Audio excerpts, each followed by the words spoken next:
मेरे प्यारे विद्यार्थियों, आज के इस वीडियो में मैं सॉल्यूशन चैप्टर जो कि आपको पूर्ण रूप से अच्छे तरीके से मैंने रिवाइज करवाया इस गेम क्रॉनिकल के चैनल पे, आज हम उन महत्वपूर्ण प्रश्नों के साथ आपके साथ जुड़े हुए हैं जो कि मुझे ऐसा लगता है मैंने आपके जो PYQs हैं, प्रीवियस ईयर के जो क्वेश्चंस हैं, मैंने उसका जब एनालिसिस डेटा निकाला तो जो मुझे लगता है कि एज ए MCQ के तौर पे किन टॉपिक्स को रखा जा सकता है, 2 मार्क्स के क्वेश्चन में किन टॉपिक्स को कंपाइल किया जा सकता है, 3 मार्क्स के क्वेश्चन में किन टॉपिक्स को कंपाइल किया जा सकता है।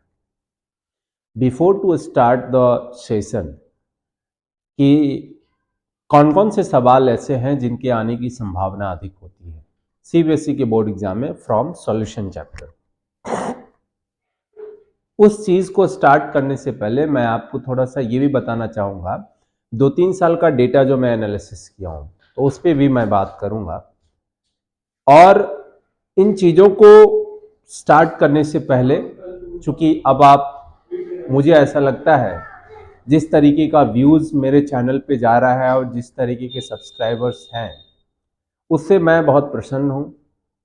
जितने मेरे चैनल पे सब्सक्राइबर्स हैं, लगभग ऑलमोस्ट सब्सक्राइबर्स मेरे वीडियोस को देखते हैं, तो मैं बहुत प्रभावित हूं। और आपके इसी सहयोग के कारण, आप लोगों से अल्टरनेट में जुड़ने का जो मेरी प्रतीक्षा होती है कि मैं बहुत जल्दी से जल्दी वीडियो प्रिपेयर करके आपके सामने आऊं, आपसे बात करूं, ये कहीं ना कहीं मुझे अंदर से मोटिवेट करता रहता है।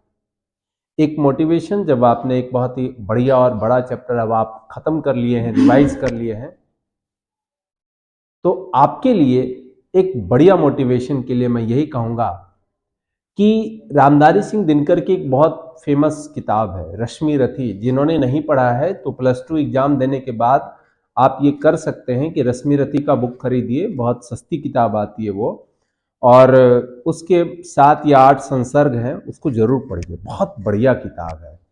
पूरे महाभारत में को उन्होंने उसमें संलग्न किया हुआ है। रश्मि रथी की 2 लाइन है जो विद्यार्थियों के लिए बहुत सही उतरती है कि तेजस्वी सम्मान खोजते नहीं गोत्र बतला के, तेजस्वी सम्मान खोजते नहीं गोत्र बतला के, जग में पाते हैं प्रशस्ति, जग में पाते हैं प्रशस्ति। प्रशस्ति पत्र बोलते हैं आपके कार्य के लिए जो आपको सर्टिफिकेट्स मिलते हैं, दैट इज प्रशस्ति पत्र। जग में पाते हैं प्रशस्ति अपना कर्तव्य दिखला के। तो आपका जो CBSE की तरफ से जो सर्टिफिकेट्स मिलेंगे, वो सर्टिफिकेट्स बतलाएगा कि आप कितना मेहनत किए, आपने कितना क्वेश्चंस की प्रैक्टिस करके आप बोर्ड एग्जाम के लिए अपने आप को तैयार किए। So without wasting any time, let's start the video.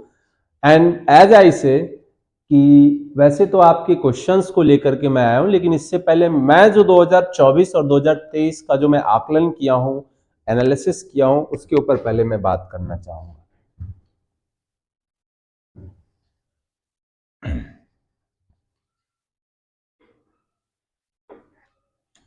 क्या आकलन है मेरा? सबसे पहले हम 2024 पे बात कर लेते हैं। वेट 1 सेकेंड, इसको व्हाइट ले लेता हूं मैं। 2024 पे हम लोग बात करते हैं। 2024 में हमने क्या एनालिसिस किया कि आपको एक क्वेश्चन जो है, और एक बात और बता दें, 2024 का मतलब ये नहीं है कि एक ही पेपर होता है। पूरे भारत और भारत से बाहर में भी CBSE बोर्ड है, तो हमने सबको एनालिसिस किया, सारे पेपर्स को निकाल के देखा। तो लगभग सबका जो डेटा है 2024 वाला, उसकी बात मैं कर रहा हूं कि MCQ से सवाल पूछे गए हैं और एक सवाल आपका असर्शन रीजन से पूछा गया है, असर्शन एंड रीजन, और एक MCQ। अब ये जिसमें MCQ है उसमें असर्शन रीजन नहीं, जिसमें असर्शन रीजन है उसमें MCQ नहीं है। 2024 के जो पेपर्स हैं, और डायरेक्ट एक सवाल 5 नंबर का कर दिया गया है जो आपका सेक्शन E होता है। प्रश्न पत्र में जो सेक्शन E है उससे डायरेक्ट एक 5 नंबर का सवाल हो गया है, यानी 5 और एक 6 नंबर का सॉल्यूशन चैप्टर। 2024 का ये डेटा है। 2023 में क्या हमने देखा इस चैप्टर के लिए। 2023 के पेपर को जब हम एनालिसिस कर रहे थे तो हमको क्या मिला कि एक एमसीक्यू, 3-4 मतलब एक ही सेशन में सेट 1, सेट 2, सेट 3, कुछ इंडिया वाले पेपर हैं। इंडिया में भी नॉर्थ इंडिया का अलग पेपर होता है, साउथ इंडिया का अलग पेपर होता है। बाहर वाले जो वो ये कंट्रीज है जहां की सीबीएसई चल रहा है उसका भी अलग पेपर पब्लिश होता है। तो सबको मैंने एनालिसिस जो किया 2023 वाले में कि एक एमसीक्यू और एक असर्शन रीजन, दोनों एक एक है 2023 में। असर्शन रीजन वाले क्वेश्चन है, 2 यहां से हो गए 2 मार्क्स, और एक 2 मार्क्स में दिया है और एक 3 मार्क्स में दिया है। एक जगह हम क्या देखे हैं कि 3 मार्क्स वाला सीधे हटा दिया है और वहां पे डायरेक्ट जोड़ दिया है 4 मार्क्स का, जो आपका केस बेस्ड स्टडी क्वेश्चन आते हैं। तो सॉल्यूशन से हम पहली बार देखे कि 23, 24, 22, 21 में सिर्फ एक पेपर हमको मिला जहां पे कि केस बेस्ड स्टडी से क्वेश्चन पूछा गया, बाकी कहीं केस बेस्ड स्टडी का क्वेश्चन नहीं हमको दिखा। तो हम केस बेस्ड स्टडी क्वेश्चन को यहां पे शामिल नहीं कर रहे हैं। हम उन क्वेश्चंस को लेकर के आए हैं जो कि आपके लिए बिल्कुल मूलतः उस चैप्टर के उस पर्टिकुलर टॉपिक के ऊपर फोकस कर रहा है कि अगर ये क्वेश्चन को बनाना है तो आप उस टॉपिक को पूरा रिवाइज कर लीजिए, उससे वो चीज आएगा जरूर। चलिए अब आगे बढ़ते हैं क्वेश्चन के ऊपर।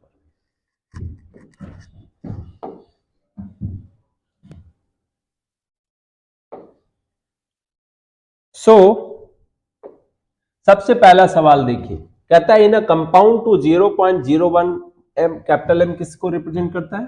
दैट मोलैरिटी को। Solution of a glucose, the depression in freezing point of 0.01 m molarity of MgSO4 solution is, क्या होगा बताइएगा? The same, about twice, about 3 times, about 6 times। देखिए जरा ध्यान से, ये दिया हुआ है मोलैरिटी आपका ग्लूकोज का और डिप्रेशन इन फ्रीजिंग पॉइंट निकालना है भैया, यानी डेल्टा टीएफ निकालना है। ठीक है, तो डेल्टा टीएफ निकालना है, लेकिन केएफ तो आपका कांस्टेंट रहेगा। अब आप समझ लीजिए कि इस मोलैरिटी के साथ क्या होने वाला है, क्या वो सेम रहेगा या 2 गुना बढ़ जाएगा या 3 टाइम्स बढ़ जाएगा या 6 टाइम्स बढ़ जाएगा? ठीक है, यू मस्ट कमेंट इट।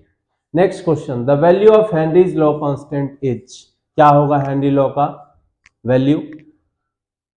वो भी कांस्टेंट की बात कर रहा है, यानी कौन सा? K H. Larger for gases with higher solubility, larger for gases with lower solubility, constant for all gases, not related to the solubility of gas। आपको बताए थे जिसका KH जितना बड़ा उसका पानी के अंदर solubility उतना ही कम है। कमेंट कीजिए कौन सा होगा MCQ। यही समझ के लिए मैंने अभी इस पूरे सेशन में कहीं भी मैं आंसर का चर्चा नहीं किया, मैं सिर्फ आपको टॉपिक बता रहा हूं कौन से टॉपिक से क्या है। आप कमेंट कीजिएगा, नहीं कीजिएगा तो इसका सॉल्यूशन हम आपको बताएंगे। फिर the value of Henry's law constant क्या है? Larger for gases with higher solubility, larger. मैंने अब आपको रिलेशन भी मैं बता दिया हूं कि KH जिसका बड़ा होगा सॉल्युबिलिटी उसका छोटा होगा, जिसका KH छोटा होगा उसका सॉल्युबिलिटी बड़ा होगा, बस उसी पे सवाल है। Which of the following aqueous solution should have the highest boiling point? In 4 solution में से किसका बॉइलिंग पॉइंट सबसे ज्यादा होगा आपको निकालना है। ग्लूकोज भी 1 मोलैरिटी है, Na2SO4 भी 1 है, KCl भी 1 है और यूरिया भी 1 मोलैरिटी का है। आपको मालूम होना चाहिए कि ये सारे क्या है, ये सब सॉलिड फॉर्म है। किसमें मिलाना होगा? लिक्विड में। कैसे मिलेंगे? Like dissolves like. अब देख लीजिए कि इन चारों में से सबसे अच्छा आयोनाइजेशन कौन सा करेगा, ये आपका काम है। जो सबसे ज्यादा अच्छा आयोनाइज होगा, जो like dissolves like, water polar molecule है, तो सबसे ज्यादा इन चारों में से पोलैरिटी जो शो करेगा उसकी सॉल्युबिलिटी ज्यादा होगी। नेक्स्ट,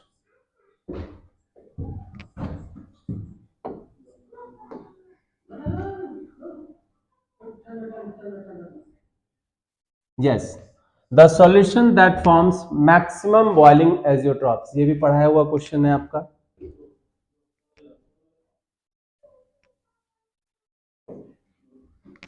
कौन सा सॉल्यूशन मैक्सिमम बॉइलिंग, एग्जाम्पल भी दिए थे मैक्सिमम बॉइलिंग एजियोट्रॉप और मिनिमम बॉइलिंग एजियोट्रॉप का, और जो एग्जाम्पल आपको दिए हैं वही हम एमसीक्यू में भी सेट किया है।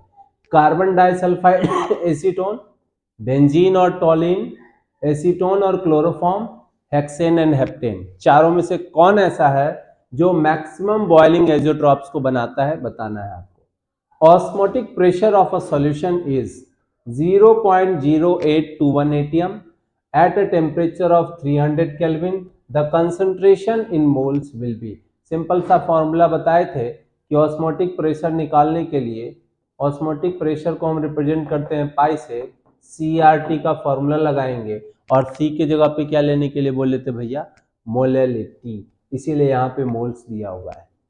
R आपका गैस कांस्टेंट हो जाएगा, T टेम्परेचर आपको दिया हुआ है 300 केल्विन, ठीक है, तीनों चीज आपको यहां से ले लेना है। An azeotrope solution of two liquids has boiling point lower than either of them when it is saturated. कह रहा है कि अगर कोई एजियोट्रॉपिक सॉल्यूशन है दो लिक्विड से बना हुआ और आप चाहते हैं कि उसका बॉइलिंग पॉइंट जो हो वो कम हो जाए आइदर ऑफ देम, कब कम होगा ये आपको बताना है। कि दो लिक्विड लिया आपने, दोनों का अलग अलग बॉइलिंग पॉइंट है, लेकिन आप चाहते हैं कि उसका बॉइलिंग पॉइंट दोनों जब एजियोट्रॉपिक मिक्सचर बन जाए तो और कम हो जाए, यानी मिनिमम एजियोट्रॉप मिक्सचर की बात कर रहा है ये। क्या होगा, इट सैचुरेटेड होगा, या shows positive deviation from Raoult's law, या shows negative deviation from Raoult's law, या किसी प्रकार का डेविएशन की इसके लिए आवश्यकता नहीं है। तो आप समझ लीजिए एजियोट्रॉपिक के लिए उसका जो मिनिमम टेम्परेचर होना चाहिए, ठीक है, उससे उसको कम टेम्परेचर पे बॉयल करना है। तो सिंपल सा बात है कि वो नेगेटिव डेविएशन को, अच्छा एक चीज और देखिए, रॉल्स लॉ रिलेशन टेम्परेचर का नहीं देता है, रॉल्स लॉ रिलेशन देता है वेपर प्रेशर का। अब आप समझिए कि जिसका आप ज्यादा टेम्परेचर दीजिएगा, सोच के देखिएगा, कम टेम्परेचर पे वो ज्यादा वेपर बनाएगा कि ज्यादा टेम्परेचर पे वो कम वेपर बनाएगा। तो वहां पे टेम्परेचर हम कांस्टेंट ले रहे थे, इसीलिए यहाँ पे इसका जो बॉइलिंग पॉइंट है वो कम है। कह रहा है कि लेस बॉइलिंग पॉइंट चाहिए, लोअर देन जितना उसका है। उसके लिए आपको नेगेटिव डेविएशन शो होगा कि पॉजिटिव होगा, ये आप बताइए। टेम्परेचर का रिलेशन है, इतना याद रखना है। नेक्स्ट छठे नंबर पे हम आ गए, 10 क्वेश्चन आपका लिए हैं और वही 10 क्वेश्चन लिए जो अलग अलग टॉपिक को टच करता हो। अब जैसे एजियोट्रॉप आ गया तो एजियोट्रॉप को पूरा अच्छे से पढ़ जाना है। एग्जाम्पल मैंने 3 एग्जाम्पल इसमें जो लिखा हुआ है, तीनों के तीनों एग्जाम्पल पे मैं आपकी वीडियो में चर्चा किया हूं।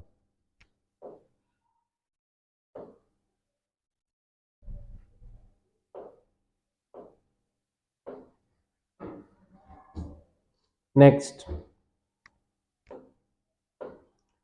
जो आपका है the relative lowering of vapour pressure, यानी delta P by P naught का जो रेशियो है,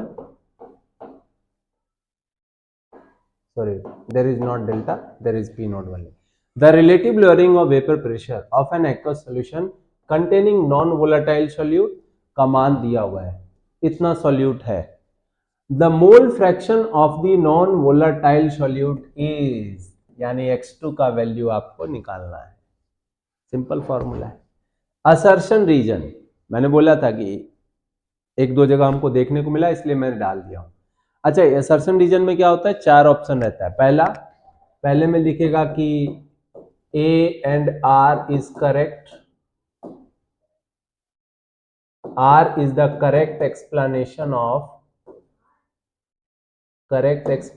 of A, ठीक है। फिर लिखेगा A and R is, A is correct, R is false, या लिख देगा A is true, R is false, या लिख देगा A and R both are incorrect। इस तरीके से दिया हुआ रहेगा, लेकिन आपको दोनों पे ध्यान देना। कह रहा है कि NaCl जब वाटर में ऐड होता है तो जो फ्रीजिंग पॉइंट है वो कम हो जाता है। तो आपको रीजन लिखा है कि NaCl undergoes dissociation in water. जब NaCl को पानी में डालते हैं तो वो ब्रेक डाउन हो जाता है, और ब्रेक डाउन होने की वजह से जो उसका फ्रीजिंग पॉइंट है वो कम हो जाता है। क्या ये रीजन सही है कि नहीं, आप समझ लीजिए। तो क्या आंसर होने वाला है, A and R both are correct होगा कि फॉल्स होगा, वो आप समझिए। 9th नंबर क्वेश्चन, ये देखिए, ये वाला क्वेश्चन आपका 2 मार्क्स का था। 6% सॉल्यूशन ऑफ ग्लूकोज, ये 2024 में इस तरीके का क्वेश्चन पूछा हुआ है। 6% solution of glucose is isotonic. याद कीजिए, कहां पढ़ाए थे? Types of solution on the basis of osmotic pressure. जब दो सॉल्यूशन का ऑस्मोटिक प्रेशर समान हो तो आइसोटोनिक। 6% सॉल्यूशन ऑफ ग्लूकोज है, 25% solution of unknown organic substance है, नहीं पता। यानी एक सॉल्यूशन, समझ लीजिए क्वेश्चन को, एक सॉल्यूशन में 6% ग्लूकोज मिला हुआ है और 1% में कुछ है, नहीं पता उसको, लेकिन वो 25% मिला हुआ है। आपको पूछ रहा है तो बताइए कि जो सॉल्यूशन था, molecular weight of the unknown organic substance कितना होगा? तो अब भाई साहब ये 6% दे ही दिया है, मोलर मास दे ही दिया है और ग्लूकोज बोल ही दिया है, तो आप दोनों को बराबर कर दीजिएगा ना, क्योंकि आइसोटोनिक सॉल्यूशन है यानी ऑस्मोटिक प्रेशर दोनों का सेम है। यानी क्या सेम है? CRT दोनों का वैल्यू सेम आएगा। भाई साहब कंसंट्रेशन निकालिएगा और चुपचाप पुट कर दीजिएगा मॉलिक्यूलर वेट वाले फॉर्मूला। देखिए 10 number, the vapour pressure of solvent eight 283 kelvin is 100 mmHg। Calculate the vapour pressure of dilute solution containing 1 mole of strong electrolyte AB in 50 moles of the solvent. इतना degree temperature दिया हुआ है, कह रहा है कि complete dissociation है, आपको ऐसा मानना है।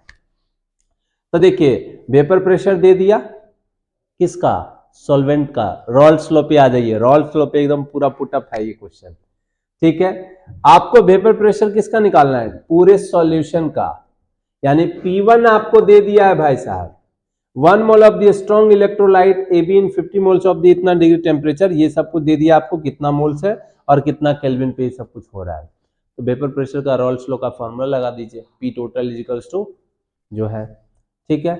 मे आई होप इस सेशन को यहीं पे ख़त्म करते हैं, और ख़त्म करने से पहले आपको ज़रूर कहेंगे, मैंने हर एक क्वेश्चन को एल्बोरेट किया है, मैंने किसी का सॉल्यूशन नहीं दिया है। इसके पीछे एक वजह है कि जब हम सॉल्यूशन देते हैं तो दो चीज़ें होती हैं, आप कैलकुलेशन वाला पार्ट आप बस देख के निकल जाते हो, but when I will provide you some questions and I will not calculate the data, it means it's a kind of homework to calculate the answer, actual answer. I will provide you how to approach the question, I will not provide the answers. So when you are capable to find out the answer, you must comment and I will must reply if it's wrong or right. So thank you my dear student, stay at your home, take rest, tata, bye bye.